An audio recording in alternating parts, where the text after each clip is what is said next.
आज हमारे देश के सामने 2.5 फ्रंट वॉर की चुनौती है। यानी एक तरफ पाकिस्तान है, दूसरी तरफ चाइना है, और हाफ फ्रंट उन लोगों का आप कह सकते हैं जो इसी देश में रहकर अपने ही देश को, भारत को अस्थिर करने की साजिश रचते हैं। हकीकत यह है कि अब आधुनिक युद्ध सीमाओं पर नहीं होगा। अब युद्ध का मतलब है कि देश के अंदर मतभेद, डिवीजन पैदा करना, सिविल सोसाइटीज को विभाजित कर देना, डिवाइड कर देना, राजनीतिक विचारधारा के आधार पर इन लोगों को लड़वा देना, धर्म, जाति, भाषा और शक्ति के आधार पर लोगों में नफरत पैदा कर देना, राष्ट्रवाद की मानसिकता पर ही हमला कर दो, जिसे मनोवैज्ञानिक युद्ध कहा जाता है। आधुनिक युद्ध यानी मॉडर्न वारफेयर का सबसे घातक हथियार यही है, जिसे विपक्षी दल मानने के लिए भी तैयार नहीं है। उनके लिए सरकार भी एक राजनीतिक पार्टी है और सरकार का विरोध करना ही राजनीति है। इसी राजनीति में देश का सम्मान ठुकराने की गलत परंपरा भी शुरू हो गई है। लेकिन इन सब के बीच जो बड़ा सवाल है वो ये है कि क्या अब भारत का संविधान खतरे में नहीं है? हमें लगता है कि बिल्कुल आज भारत का संविधान खतरे में है, क्योंकि अगर पैगंबर मोहम्मद साहब के अपमान पर हमारे देश का हमला होता है तो हिंदू देवताओं के अपमान पर देश में सन्नाटा क्यों छा जाता है? तो यह कहना गलत नहीं होगा कि भारत का संविधान खतरे में है।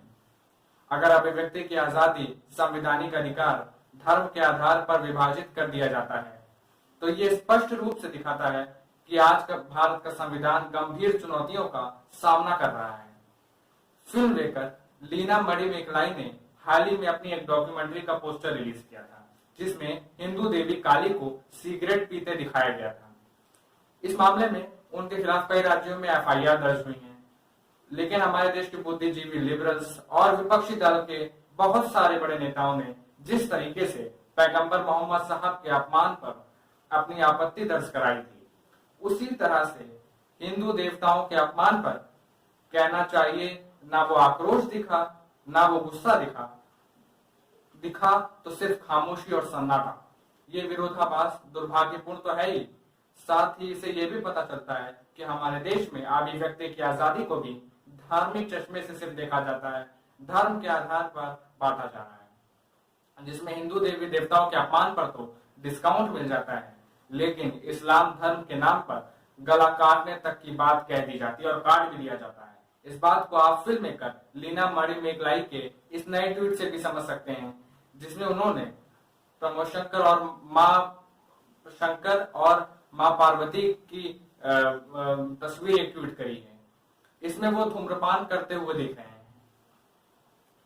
लीना मणिमेगलाई अपने ट्वीट में यह भी लिखती हैं कि भारत सबसे बड़ा लोकतंत्र से सबसे बड़े नफरत की मशीन बन गया है। वो ये भी लिखती हैं कि उन्हें अब देश में सेंसर करने की अब कोशिश हो रही है और वो इस समय देश में कहीं भी खुद को सुरक्षित महसूस नहीं कर पा रही हैं।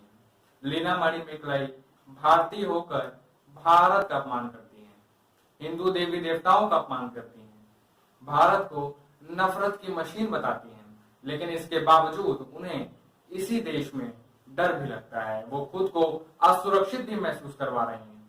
बड़ी बात यह है कि मणिमेगलाई की डॉक्यूमेंट्री कनाडा के जिस आधा खामी म्यूजियम में दिखाई जाने वाली थी, उस म्यूजियम में इसे अपनी प्रस्तुति से हटा दिया है और इस पर खेद भी व्यक्त किया है। लेकिन जिस मणिमेगलाई ने ये डॉक्यूमेंट्री बनाई है उसने अब तक इस पर कोई अफसोस नहीं जताया है। इसे ऐसा लगता है कि लीना मणिमेगलाई ये जानती है कि भारत जैसे देश में उन पर धार्मिक भावनाएं भड़काने पर कुछ नहीं होगा, वो अभिव्यक्ति का सहारा लेकर आसानी से बच जाएंगे।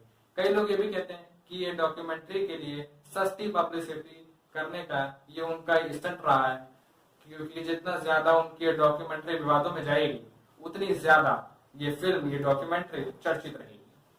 साथ ही कई लोगों को ये भी कहना है कि ये एक तरीके का फैशन बन गया है कि हिंदू देवी देवताओं का अपमान करो, और खास तौर पर जब विदेश में आपकी चलती हैं फिल्में तो आपकी स्वीकार्यता बढ़ जाती है। ये गलतफहमी भी कुछ लोगों को हो गई है। हालांकि भारत के विदेश मंत्रालय ने आज इस पर बयान भी जारी किया है और उसने बताया कि उसने कनाडा के आवाथाम म्यूजियम को अपनी शिकायत दी थी, जिस पर इस म्यूजियम की तरफ से, जैसा कि हमने आपको बताया, कि संज्ञान लेते हुए इस डॉक्यूमेंट्री को प्रस्तुति से हटा लिया। हमने देखा था कि ऑर्गेनाइजर्स वहां पे जो है, दो ऑर्गेनाइजर्स, दोनों ने स्टेटमेंट जारी की थी एक्सप्रेसिंग रिग्रेट, उसके अलावा अभी मेरे पास और कोई एग्जैक्ट डिटेल्स नहीं है।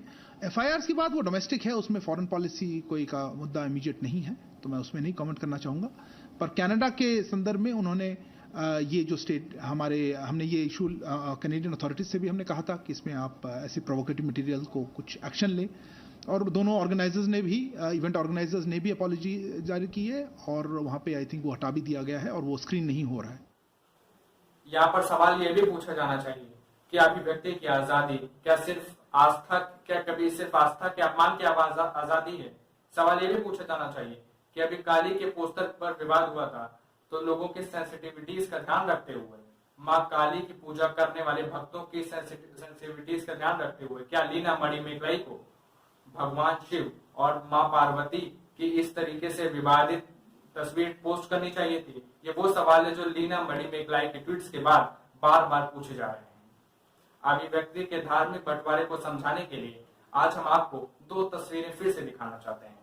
इसमें एक तरफ है कॉमेडियन मुनव्वर फारूकी और दूसरी तरफ कन्हैया लाल।